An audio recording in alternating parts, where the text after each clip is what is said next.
IS စာအုပ်တွေကိုလေ့ကျင့်တဲ့အခါမှာနော်စာမွေးလိုမျိုးmock test နေနဲ့လေ့ကျင့်တယ်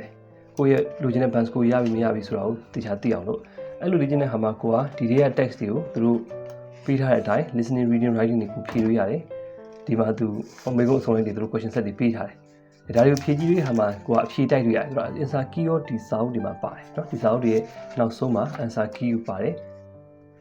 ဒီ answer key ကိုကြည့်မှကိုဖြေထားတဲ့အဖြေကိုဒီအဆင်ပြေပြီပေါ့နော်တိုက်ကြည့်လို့ရတယ်။ band score ဒီအနေနဲ့တွက်တဲ့ခါမှာကိုဘယ်နှခုမှန်တယ်ဆိုတော့အရင်ဆုံးကိုဘာဖြစ်ရမလဲနော်ဒီတွက်ထုတ်ရမယ်။ကိုကဒီ listening ဖြေထားတယ်နော် listening ဖြေဆိုရင် listening ကဘယ်လောက်မှန်လဲနော်ဥပမာထားတော့ဓမ္မဆိုလို့ရှိရင်သူအဖြေ answer key ပေးထားတယ်။ဒီ answer key နဲ့ဒီကိုယ့်ရဲ့အဖြေတွေကိုတိုက်ကြည့်ပြီးတော့ဘယ်နှလုံးမှန်လဲဆိုတော့သိပြီဆိုရှင် band score တွက်ထုတ်လို့ရပြီ။အဲ့တော့ဒီလိုcancer key ကိုတိုက်တဲ့ခါမှာ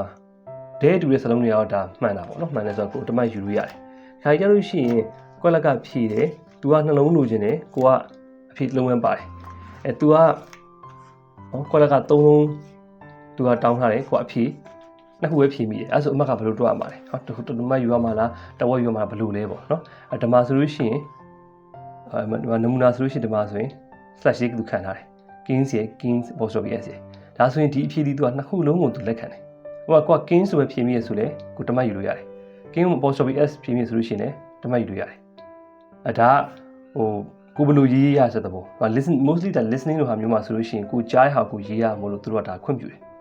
နော်ဥပမာကဏ္ဍလိုဟာမျိုးအဖြေက125ဖြစ်မယ်ဆိုလို့ရှိရင်လည်း125လို့ရေးကဏ္ဍနဲ့ရေးရရတယ်125လို့ရေးတယ်အမှန်ပေးတယ်ဒါပေမဲ့ကိုစဉ်းစားကြည့်လို့ရှိရင်ဘယ်ဟာပုံမှန်လွယ်မလဲပုံမြန်မလဲlistening လို့ဟာမျိုးမှာဆိုလို့ရှိရင်ကဏ္ဍရေးတာပုံမှန်မြန်တယ်ဟုတ်ပြီနော်အဲ့တော့ကိုအဖြေကိုတိုက်လို့ရှိရင်ဒါလေးသတိထားဖို့ပြီးတော့အဲ့ဒါဟိုမှအဖြေတိုက်လို့ရှိရင်ပူမှသတိထားမဲ့ဒီ user မဲ့ကိစ္စလေးရှိတယ်နော်သူကအဲ့ဒါကိုရှေ့ဆုံးမှာဒီနော်သူရဲ့စာအုပ်ရဲ့ရှေ့ဆုံးမှာသူရှင်းပြထားတယ်နော် marking the practice test ဆိုပါအဲ့ဒါလေးကိုသိချာကျတို့ကြည့်တယ်သူဒါဒီစာအုပ်ကိုသုံးမှဘယ်လို marking တိုက်မလဲပေါ့နော်အဖြေတိုက်မလဲအမှတ်ဘယ်လိုယူမလဲဒါပေမဲ့ဒါလေးကဒီစာအုပ်တော့ပဲမဟုတ်ဘူးစာမွေးတော့ကိုသတိထားရမယ်ဓမ္မသော answer key ထည့်ပေးတိုင်းမှာကိုယ်ကိုတိုက်ခိုင်းတာအဖြေကိုပြန်မှစစ်လို့ရတယ်လို့စာမွေးမှာကျတော့လည်းဘာသတိထားမလဲဆိုတာဥပမာဒီ no more than 3 words ဆိုတဲ့ဟာမျိုးဆိုရင်ကိုက3လုံးထပ်ပို့လို့မရဘူးဒါသူတို့က instruction ပေးထားပြီးသားဆိုရင်ကိုယ့်အဖြေက4လုံးဖြစ်နေရင်သူကအမှတ်လျှော့မှာအမှတ်ပေးဖို့ပေါ့နော်ကိုကအဖြေက3လုံးထပ်မကျော်ဘူးလို့သူပြောထားတယ်အဲ့ဒါကိုက4လုံးဖြေပြီးသွားတယ်ဒါဆိုရှင်ဒါအမှတ်လျှော့မှာဟုတ်ကဲ့နော်မသူအောက်မှာ email လေးနဲ့ရှင်းပြလာတယ်အဲ့ဒါမျိုးလေးတွေကိုကိုကတိချာလေးဒီစီမင်းစည်းကမ်းလေးတွေဖတ်ထားတယ်အဲ့တော့မှကိုတကယ်အဖြေဖြေတဲ့ခါမှာဘယ်လိုဖြေလို့ရတယ်ကြီးလို့ရတယ်အသေးလို့ရတယ်ရေးလို့မရဘူးဒါမျိုးကိုသိမှာ